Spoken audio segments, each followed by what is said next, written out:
Om Swastiastu, Nangun Satkirti Loka Bali, melalui pola pembangunan semesta berencana menuju Bali era baru.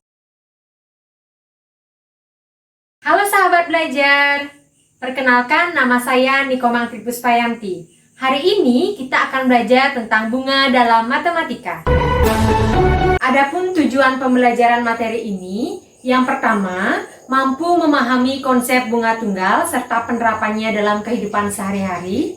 Yang kedua, mampu memahami konsep bunga majemuk serta penerapannya dalam kehidupan sehari-hari. Sahabat belajar, dalam kehidupan sehari-hari kita sering mendengar kalimat Bapak X mendapatkan pinjaman modal dari suatu bank dengan bunga 15% per tahun, atau Ibu Y membeli kendaraan secara angsuran dengan suku bunga 2% per bulan.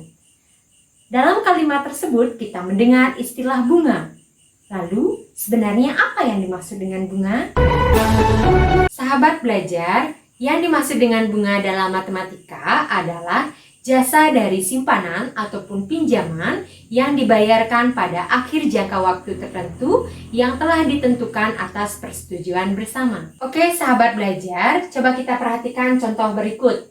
Seorang pedagang meminjam uang sebesar 1 juta di suatu bank dengan perjanjian dia akan mengembalikan uang tersebut dalam waktu 1 tahun sebesar 1.200.000.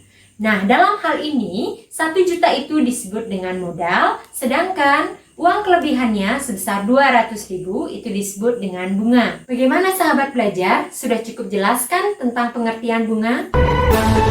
Oke, kita lanjutkan ke materi berikutnya tentang jenis bunga.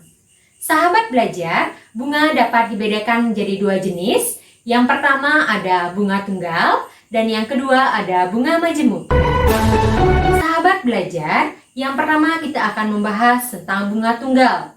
Nah, bunga tunggal merupakan bunga yang diberikan berdasarkan perhitungan dari modal awal, sehingga bunganya tetap dari awal periode sampai akhir periode. Nah, bagaimana caranya kita menentukan bunga tunggal? Jika modal sebesar M dibungakan dengan persentase bunga I% setahun, maka setelah T tahun, besar bunga tunggal dapat dihitung dengan rumus M kali I/100 kali T. Setelah T bulan, bunga tunggal dapat dihitung dengan rumus M kali I/100 kali T per 12. Setelah T hari, bunga tunggal dapat dihitung dengan rumus M kali I/100 kali T per 365. Nah, untuk menentukan modal akhir, itu bisa dihitung dengan modal awal ditambah bunga tunggal. Sahabat belajar, coba kita perhatikan contoh berikut. Bagus meminjam uang di bank sebesar Rp2.500.000 dengan bunga 6% per tahun. Jika uang tersebut akan dikembalikan Bagus setelah 10 bulan, maka berapakah jumlah uang yang harus dikembalikan oleh Bagus? Karena pinjaman Bagus mendapat bunga sebesar 6% per tahun dan dia harus mengembalikan uang tersebut dalam jangka waktu 10 bulan, maka kita gunakan rumus M kali I/100 kali T per 12, di mana M-nya ini sebesar Rp2.500.000, I-nya adalah 6 dan T adalah 10 bulan.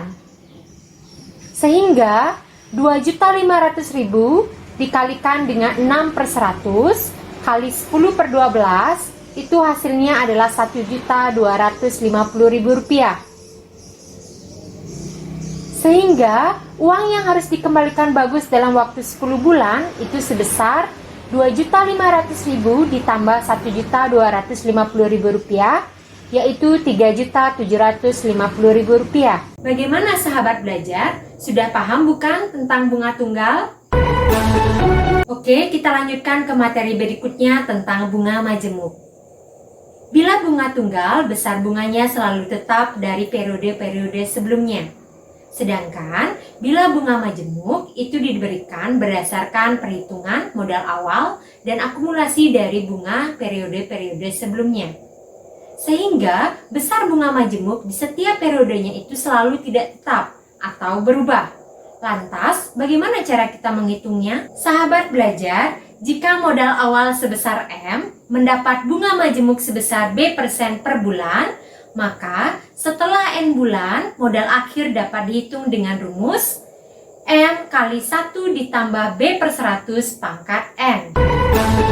Agar lebih memahami konsep bunga majemuk, coba kita perhatikan contoh berikut. Seorang karyawan meminjam uang sebesar 1 juta dengan bunga majemuk sebesar 2% per bulan.